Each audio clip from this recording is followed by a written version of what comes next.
Section 1. What is a black hole? A gateway to the unknown. Imagine a place in space where gravity is incredibly strong. It is so powerful that nothing, not even light, can escape its grasp. This place is what we call a black hole. It is not an empty hole or a void. Instead, it is a huge amount of matter squeezed into a tiny, tiny space. Think of the entire Earth squashed down to the size of a small marble. That's the kind of density we are talking about. This immense concentration of mass creates a gravitational pull so fierce that it bends the very fabric of space-time around it, creating a deep cosmic well. The edge of this well is called the event horizon. You can think of it as the point of no return. Once something crosses this boundary, whether it's a star, a planet, or a beam of light, it cannot get back out. It is forever trapped by the black hole's gravity. It's a one-way trip into the unknown. The event horizon isn't a physical surface you could touch. It's an invisible line, a threshold where the laws of physics as we know them are pushed to their absolute limits. The escape velocity, the speed needed to break free, becomes faster than the speed of light itself, which is the universe's ultimate speed limit. Because no light can escape, we cannot see black holes directly. They are completely dark, blending into the blackness of space. So how do we know they are there? We look for their effects on the things around them. We can see stars orbiting what looks like empty space. We can detect powerful jets of energy and radiation being blasted out as matter gets superheated before it falls in. These are the cosmic fingerprints that tell us a black hole is lurking nearby, a silent, invisible giant influencing its celestial neighborhood with its immense presence. This concept might sound like something from science fiction, but black holes are a very real part of our universe. Albert Einstein's theory of general relativity first predicted their existence over a century ago. He imagined that gravity was not a force, but a curvature of space and time caused by mass and energy. A black hole is the most extreme example of this idea. It is a place where space-time is so warped, so bent, that it essentially closes in on itself, creating a cosmic prison from which nothing can ever break free. Section 2. The violent birth of a celestial giant. Black holes are not born quietly. Their creation is one of the most violent and spectacular events in the cosmos. Most of them begin their lives as massive stars, much, much bigger than our own sun. These giant stars burn through their nuclear fuel at an incredible rate, shining brightly for millions of years. They are cosmic powerhouses, fusing lighter elements into heavier ones in their scorching hot cores. This process of nuclear fusion creates an outward pressure that perfectly balances the inward crush of the star's own immense gravity, keeping it stable. But all stars eventually run out of fuel. For these massive stars, the end is catastrophic. When the fuel in the core is exhausted, the outward pressure from fusion suddenly stops. With nothing to hold it up, gravity wins the battle in an instant. The star's core collapses in on itself with unbelievable force. This sudden, rapid collapse triggers a gigantic explosion known as a supernova.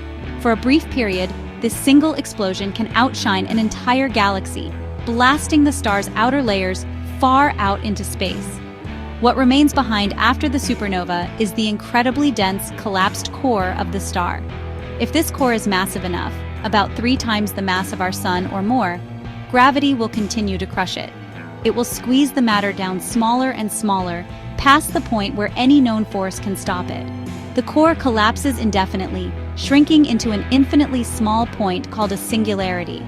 This singularity is the heart of the new black hole, a point of infinite density, now surrounded by its powerful event horizon. So, in a way, black holes are the ghosts of dead stars. They are the final stage in the life cycle of the universe's most massive suns.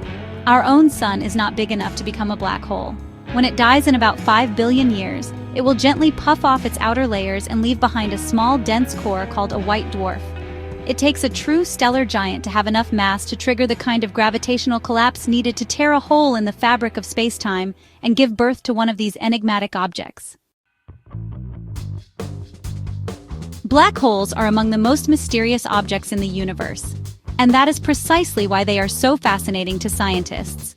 They are natural laboratories for testing the limits of our most fundamental theories about the universe.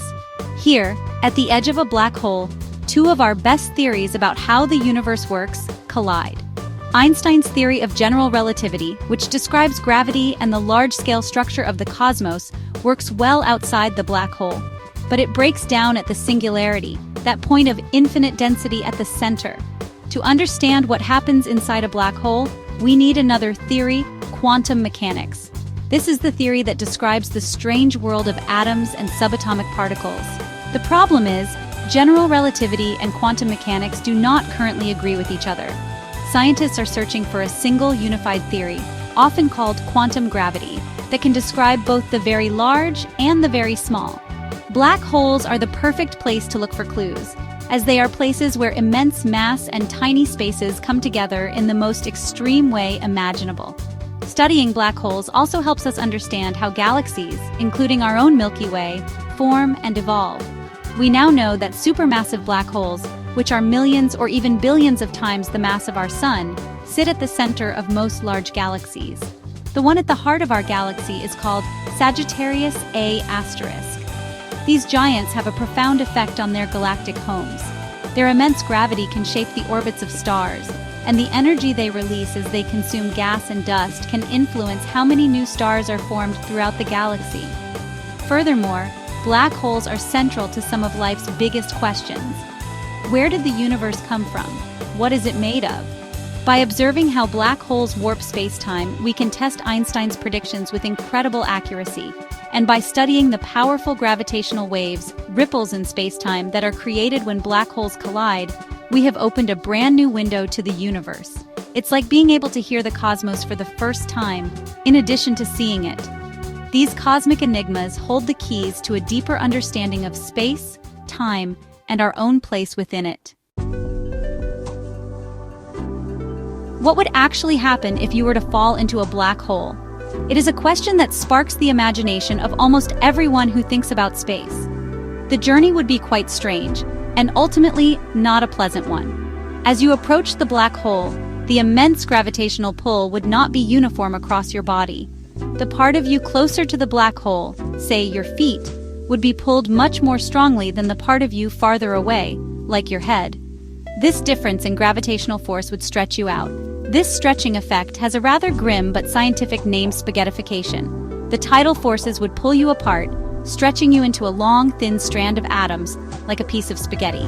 This would happen long before you ever reach the event horizon of a smaller stellar mass black hole. For a supermassive black hole, the experience would be slightly different. The tidal forces at the event horizon are weaker because the edge is much farther from the central singularity. You could potentially cross the event horizon completely intact, unaware that you had just passed the point of no return. Once inside the event horizon, your fate is sealed. All paths lead only in one direction, towards the singularity at the center. Space-time is so warped that the singularity is no longer a place in space, but a moment in the future. It is as inevitable as tomorrow. From your perspective, you would continue your journey, but you could never escape, no matter how powerful your spaceship was. From the perspective of someone watching you from a safe distance, they would see something very different. They would see your image slow down as you approach the event horizon, getting dimmer and redder until you seem to freeze just at the edge, fading away forever. This strange difference in what you and an outside observer see is a result of extreme time dilation, another prediction of Einstein's theory. Gravity warps time itself. The stronger the gravity, the slower time passes. For the distant observer, your clock would appear to tick slower and slower, eventually stopping completely at the event horizon. For you, time would feel normal, but that normal passage of time would lead you inevitably to be crushed out of existence at the singularity. It is a one-way journey into the ultimate mystery, a place where our current understanding of physics comes to a complete end.